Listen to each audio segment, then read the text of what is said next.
rub that thing all over it. Oh, shoot your hot load all over my pretty face.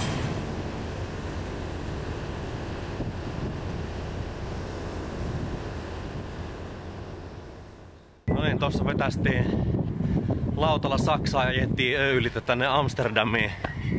Ensimmäinen yö mukavasti muutama tunti nukuttuna ja nyt kohti laskuhommia. Mennään moikkaan tuota toista tiimiä tossa vieressä.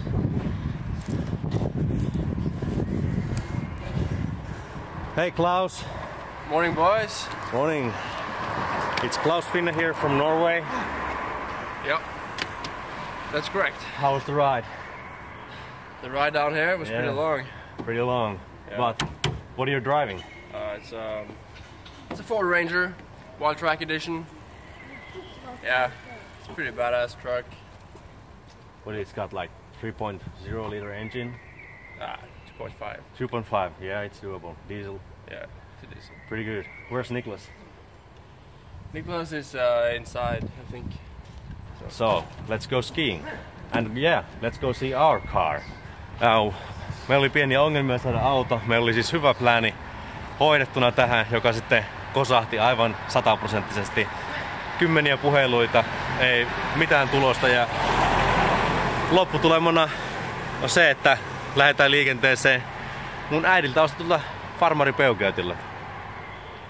Aivan huippu farmarimalli, sopii tämmöiselle keskiluokkaiselle, vähän keskiluokkaa köyhemmälle perheelle, minulle ja Raitaselle.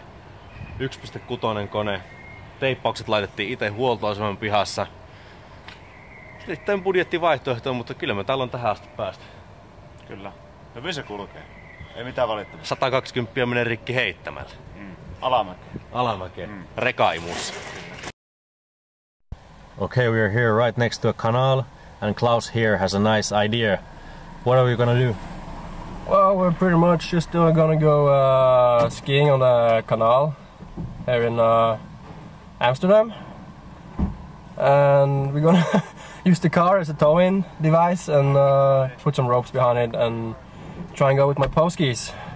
And hopefully it works. Hope for the best and hope the rope is long enough and hope you don't sink in. I don't want to get you in and dive. Yeah, you're gonna have to go get me if I crash. Damn.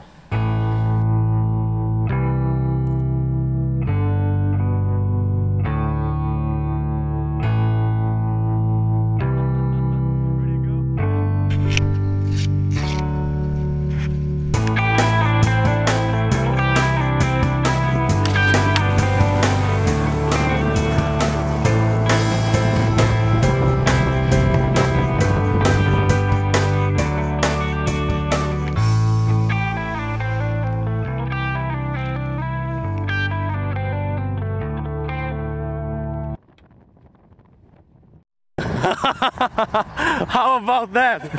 That pretty much worked out pretty good. A lot better than expected. Not exactly as expected.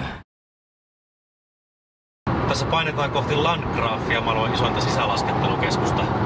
Onhan nyt yhteen reissuun saatava lumilaskua kans, kelta vedetään vähän surffiakin, joten kovaa ajoa.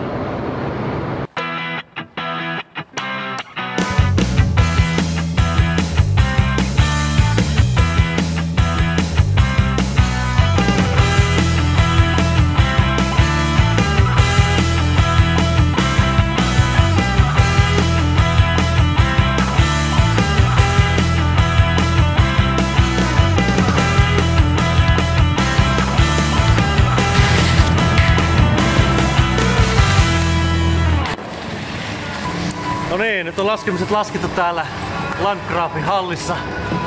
Taas olisi paljon 800 kilsaa Zürichiin, vai paljon tästä? Joo, semmonen joku 6,5 meillä Zürichiin vielä. Lähdetään painaa ja mennään sitten hyppyyn tonne Metmestetten, niin vesirampita. No niin, seuraavassa jaksossa vesihyndiä, nopeita autoja, Ibizalle ja kaikkea muutakin nopeita.